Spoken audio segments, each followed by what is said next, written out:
Roots family followers, and welcome back to another episode of Mythbuster Monday. The myth we're going to be discussing today is that chiropractors crack backs. You can crack an egg, but you really shouldn't crack your back. Nor would we want to. Chiropractors perform adjustments to the spine and nervous system to address the root cause of people's problems. The noise that is associated with these adjustments isn't actually coming from the bones at all. It's a gas that's being released from the tissue surrounding a joint when they're being stretched. And with our adjusting technique in our office, you actually won't hear that audible release at all.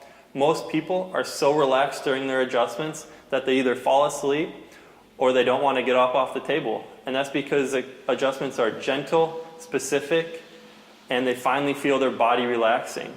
So practice members know exactly what to expect in our office, and there's no surprises here. So if you want to learn more about our science-based technique, visit our website at rootsfamilychiro.com.